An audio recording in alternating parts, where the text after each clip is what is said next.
रात भर खाना ढूंढते रहने के बाद एक अकेला हिप्पो अपने पोखर की तरफ लौट जाता है, लेकिन शिकारी उसे देख लेते हैं। मोटा तगड़ा होने के बावजूद जमीन पर उसकी हालत नाजुक होती है।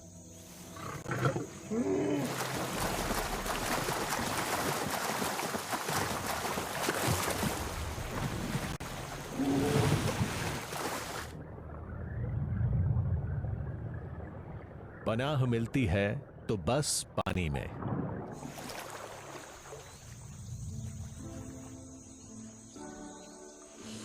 नदी के इस मुहाने का मालिक है वो।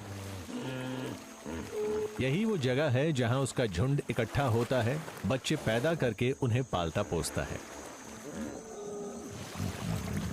अपनी पानी की हुकूमत में बने रहने के लिए हिप्पोस के लिए सबसे जरूरी है कम्युनिकेशन।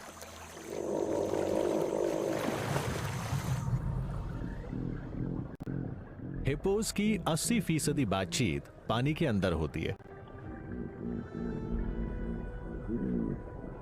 ये वो ग्लू है जो झुंड को जोड़े रखती है।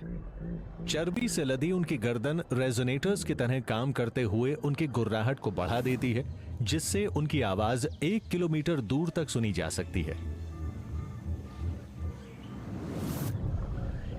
वो हर एक हिप्पो के मैसेजेस को पहचान कर जवाब दे सकते हैं, ठीक वेल्स और डॉल्फिन्स की तरह।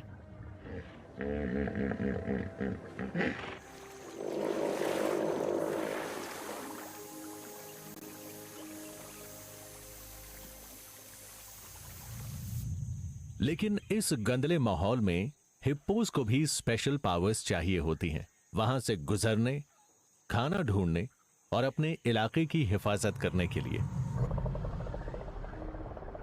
वो एक तरह की एकोलोकेशन का इस्तेमाल करते हैं। रह रहकर निकाले जाने वाली किट किट की आवाजें सोनार जैसा काम करती हैं और नदी की 3D मैपिंग करते हुए हर हलचल को पकड़ लेती हैं। किट किट के पलटकर एको होने पर उनकी जॉ बोन्स सिग्नल पकड़ लेती हैं। इससे अहम जानकारी मिलती है, खासकर घुसपैठियों पर नजर रखने वाले अल्फा मेल को।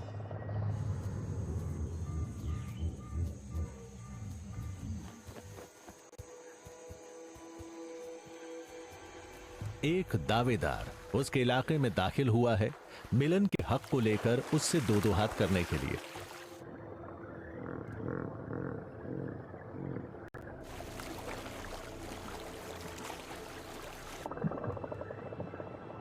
अल्फा मेल की एकोलोकेशन घुसपैठिए का पता लगा लेती है। उससे मुकाबला करने के लिए वो सतह पर आता है।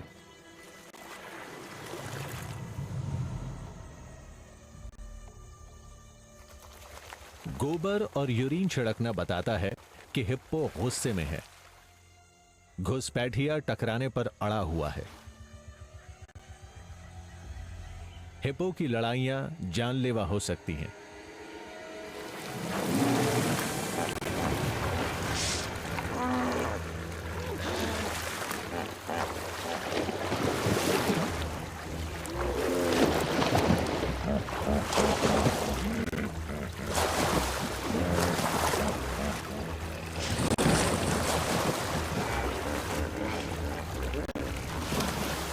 दावेदार ने कदम वापस खींच लिए हैं। अल्फा मेल ने अपना दबदबा साबित कर दिया है। उसका हरम और इलाका फिलहाल के लिए सुरक्षित है।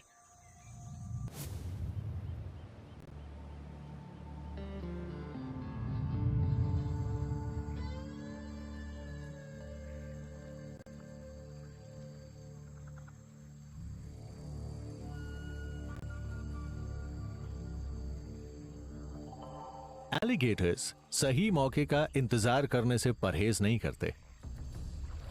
उस पल का इंतजार जब शिकार करीब हो और दबे पांव हमला किया जा सके। हर कुछ महीने में बने रहने के लिए वो बड़ा शिकार करते हैं।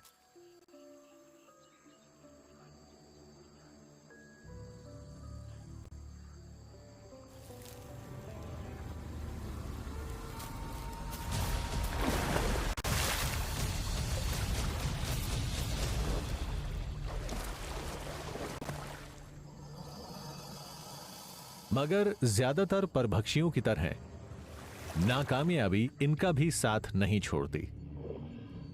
वो फिर से तैयार हैं पानी के नीचे, जहां वो अपनी हर तरह की सेंसेस के साथ शिकार कर सकती है। पानी में बहती लकड़ी जैसे बनकर वो इंतजार करती है।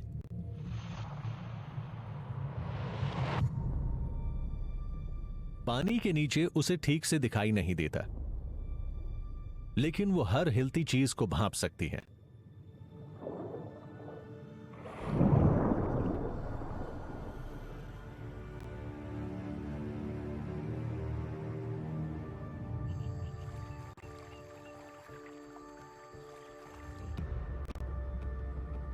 उसके जबड़े के पास मौजूद काले स्पॉट्स प्रेशर डोम्स हैं, जो बारीक से बारीक तरंग को पकड़ लेते हैं।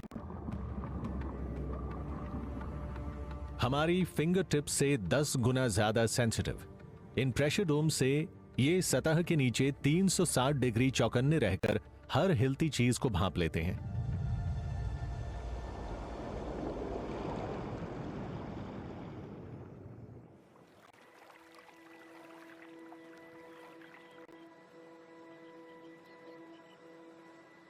उसने एक नया सिग्नल पकड़ा है। हालांकि ये खाना नहीं है, लेकिन है उतनी ही अहम चीज।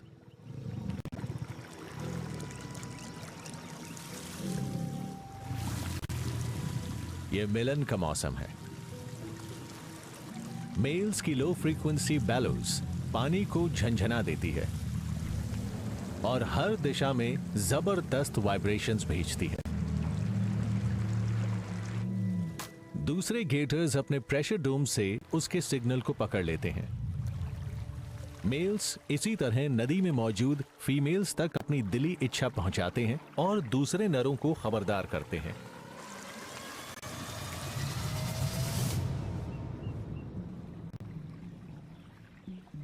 फीमेल्स मिलन की पुकार से खींची चली आती हैं, लेकिन एलिगेटर की दुनिया में मोहब्बत जंग का मैदान होती है।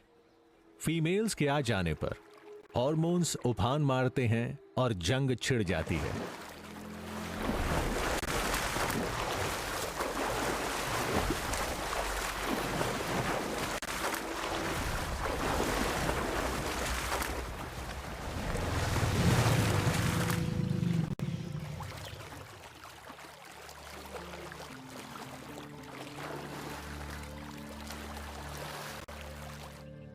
एक फीमेल मौका देखकर एक मेल के साथ हो लेती है।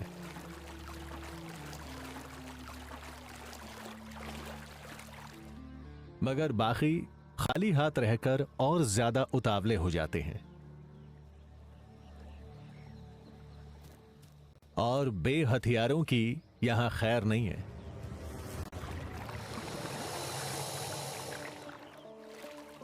नदी में आगे एक वाटर रैट पानी में उतरता है, मिलन के रंग में रंगी नदी की खींचतान से बेखबर।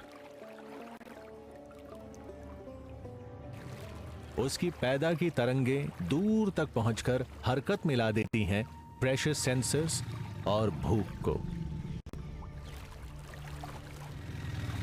अब प्यार इंतजार करेगा।